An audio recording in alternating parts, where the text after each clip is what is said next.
Bienvenido nuevamente al programa Su Palabra y Mi Poema. Hoy tenemos un tema interesante que se titula El hermoso ideal y la fea realidad.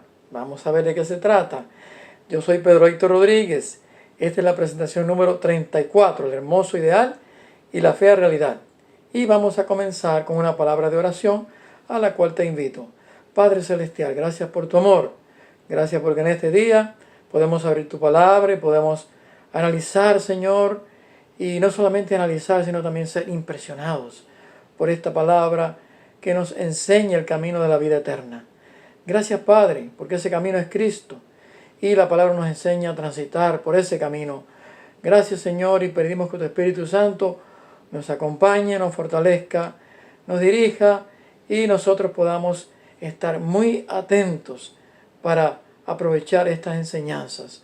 Te lo pedimos en el nombre de Jesús. Amén. Así que el hermoso ideal y la fea realidad. Vamos a comenzar hoy con el poema.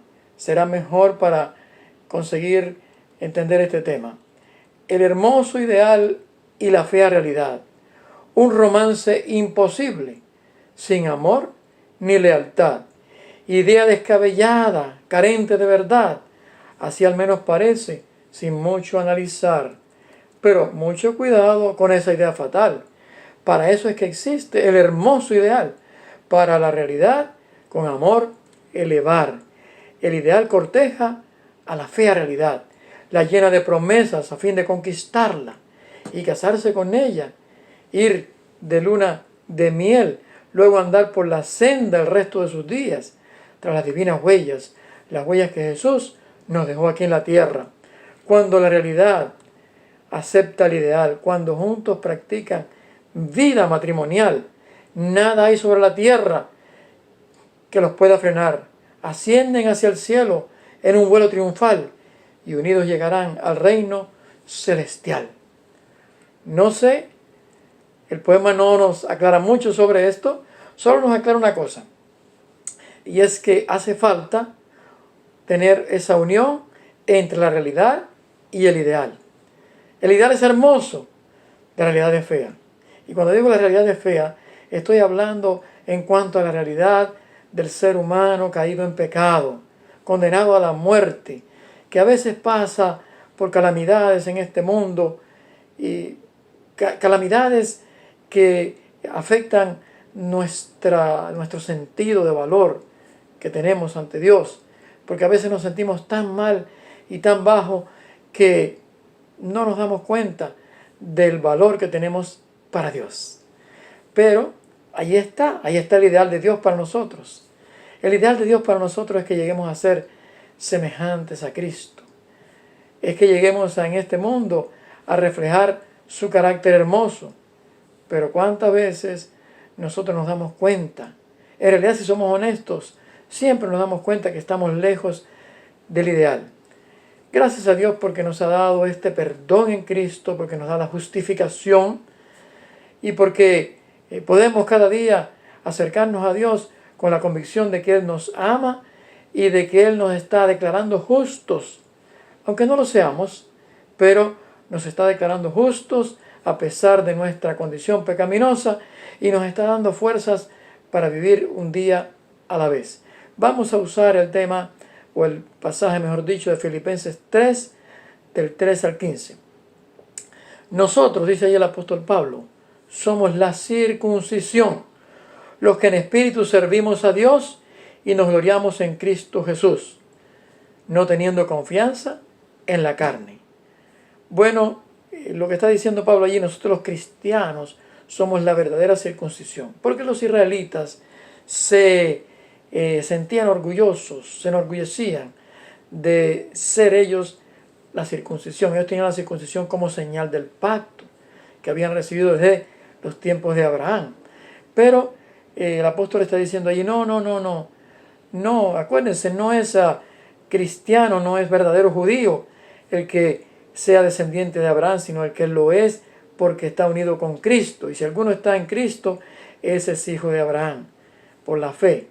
En otras palabras, nosotros los cristianos somos el nuevo Israel de Dios, somos la circuncisión de Dios, y ahora dice no teniendo confianza en la carne. En otras palabras, no teniendo confianza en la circuncisión que se hace en la carne. Recuerden que la circuncisión es algo que se hacía en el nacimiento, en el órgano masculino.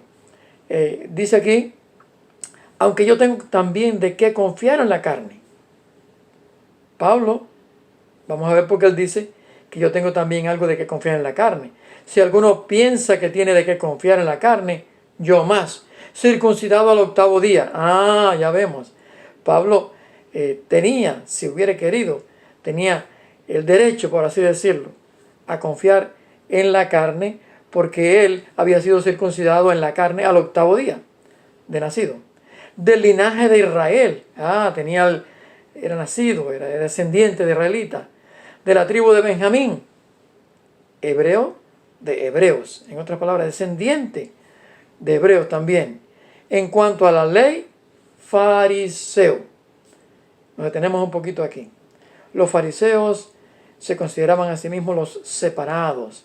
Ustedes saben, en el pueblo de Israel había mucha gente. Había pescadores, había gente que eran agricultores, había gente que hacían su oficio, cualquier oficio que fuera. Y muchas veces estas personas no eran muy exactos, no eran muy meticulosos en cumplir las enseñanzas que habían sido dadas por la ley. Incluso los fariseos no solamente eran meticulosos en lo que la ley enseñaba. Cuando digo la ley, me refiero a las instrucciones dadas por Moisés en los primeros 5 capítulos de la Biblia, 5 libros, especialmente del Éxodo en adelante. Entonces, no solamente los fariseos eran meticulosos en ello, sino que también habían añadido reglas para poder asegurarse de que su obediencia era exacta y meticulosa, en el sentido de que eran muy cuidadosos en obedecer todos los detalles de la ley. Pero dice aquí Pablo, hebreos de hebreos, en cuanto a la ley, fariseo. En otras palabras, meticuloso.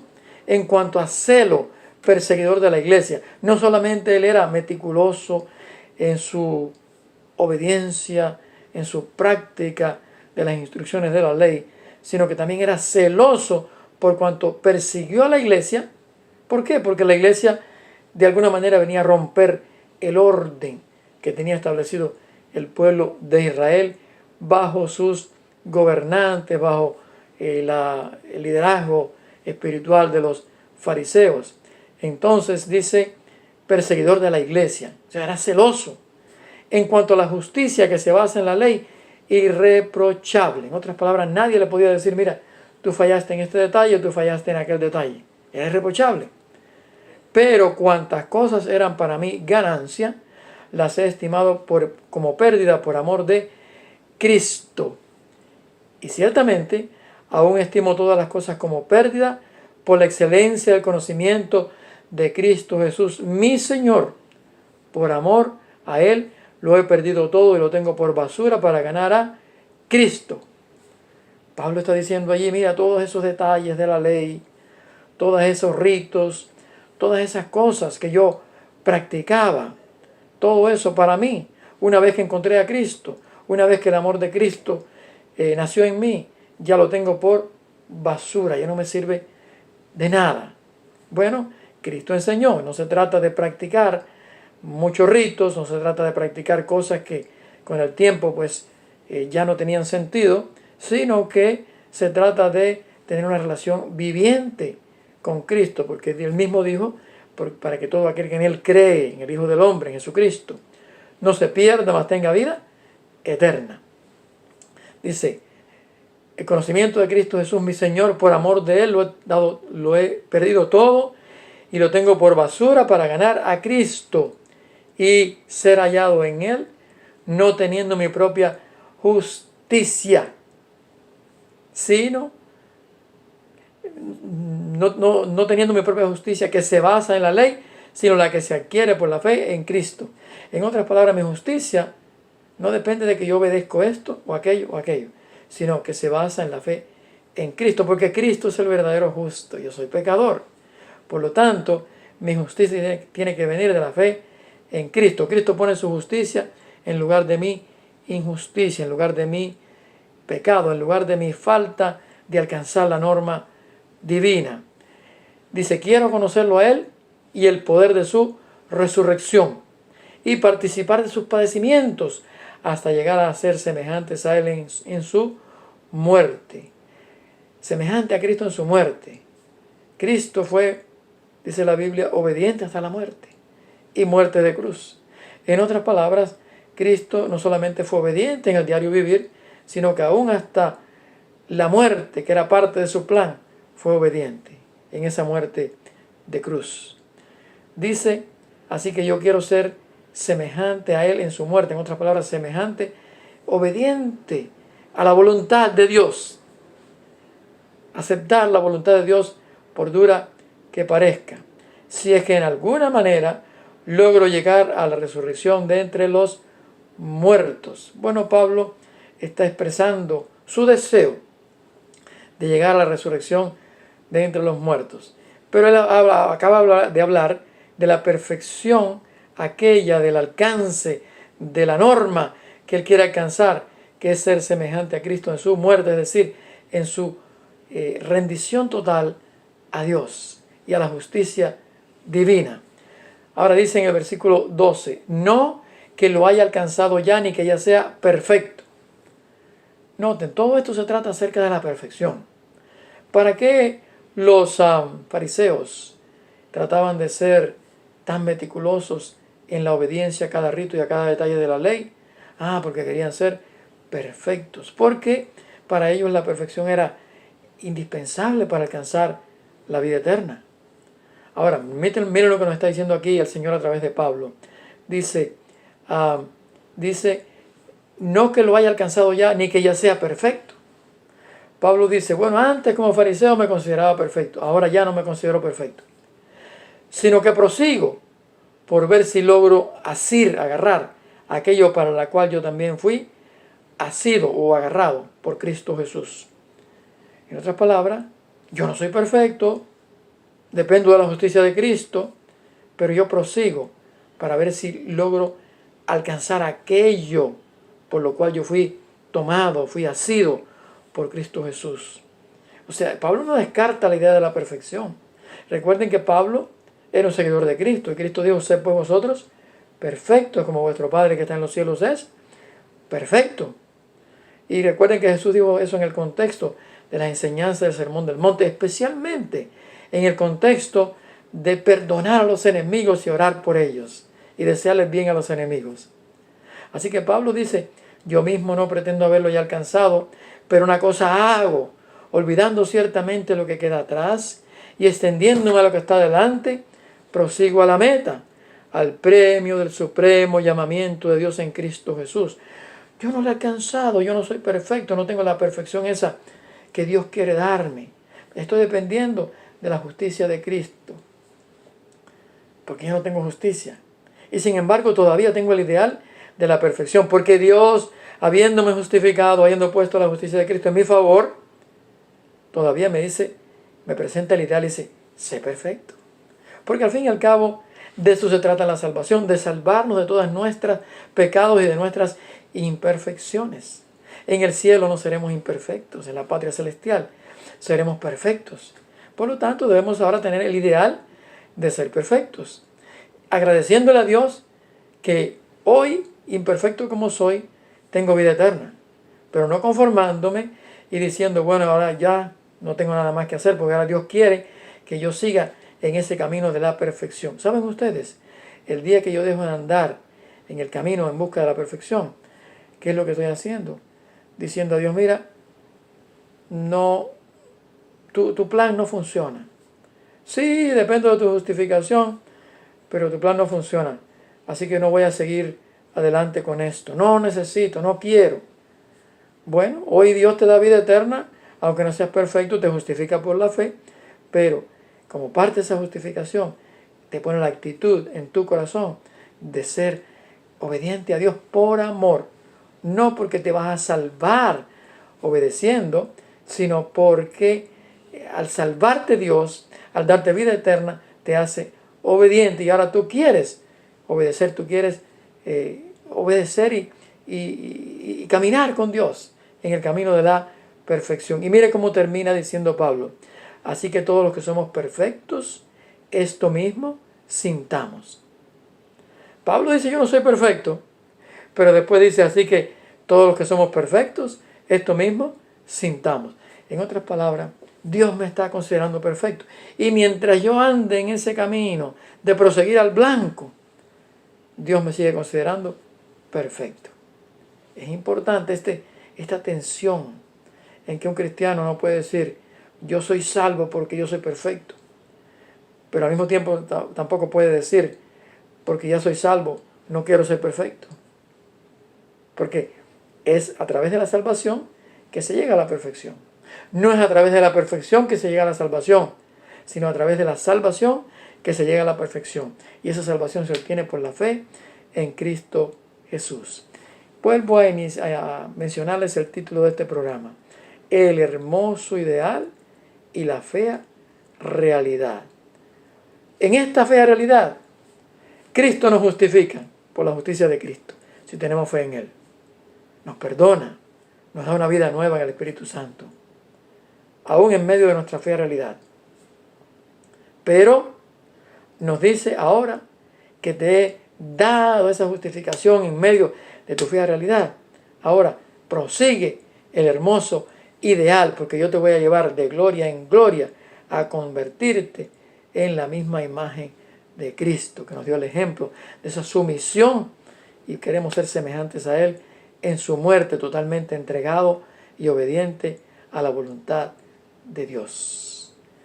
Quiero hacerte el llamado hoy de entregarte a Cristo tal como eres. Aunque el ideal de Dios para ti es la perfección, Él te dice: ven así como eres, ponte en mis manos. Yo hoy te doy vida eterna, te doy el derecho a entrar en la vida eterna. Te doy el título de salvado hoy, el título de justificado, de justo. Y al mismo tiempo, ahora camino contigo, tú caminas conmigo, cenamos juntos y tú vas a ir creciendo hacia ese ideal que nunca vas a abandonar. Porque cuando tienes el ideal de la perfección, tienes el ideal de ser semejante a Cristo. ¿Cuántos de ustedes han tenido un héroe cuando eran niños, un deportista, un personaje histórico, su papá, su mamá? ¿Cuántos han tenido un héroe en la vida? Yo recuerdo, de niño tenía mis héroes y uno quería ser semejante a esos héroes. Pero aquí nos está diciendo el Señor: si tú me amas, sé semejante a mí, imítame, guarda mis mandamientos. Pero mientras tanto, eres justificado. Aunque vives en la fea realidad, yo te justifico en medio de esa fea realidad. Y ahora prosigue el hermoso ideal, porque si el ideal y la realidad se encuentran y hacen un matrimonio y todos los días trabajan juntos, entonces tú vas a llegar un día al hermoso ideal. Para gloria de Dios, te hago ese llamado: acepta a Cristo hoy tal como eres y Él te va a justificar y tú puedes comenzar a funcionar en busca del hermoso ideal, porque amas a Dios y quieres ser como Él. Que Dios te bendiga. Quiero orar contigo y por ti. Padre Celestial, gracias porque en tu amor hoy nos justificas en nuestra fea realidad de pecadores que somos. Y también nos mantienes delante de nosotros el hermoso ideal de ser semejantes a Cristo, que fue quien te dio a conocer en la tierra, en otras palabras, de ser semejantes a ti. Gracias, Padre. Bendice a mis oyentes. Oh, Padre, si mis oyentes hoy atesoraran esto en sus corazones y decidieran entregarse a Cristo ahora mismo, tal como son, y entonces tú pusieras en sus corazones este deseo de alcanzar el hermoso ideal, no para salvarse, porque tanto tiempo como permanezcan en Cristo en la tierra son salvos, sino para glorificar tu nombre, porque es su delicia querer ser semejantes a ti. Gracias, Padre, gracias. Bendícelos a ellos, bendíceme a mí. En el nombre de Jesús, amén. Y ahora, acuérdate siempre que hay un mañana en el cual yo quiero que estés conmigo de nuevo. Y mientras tanto, acuérdate de esta hermosa realidad. Esta no es parte de la fea realidad. Esto es parte de lo hermoso que hay dentro de esa fea realidad. Y es que Dios te ama. Dios te ama. Dios te ama. Dios te ama.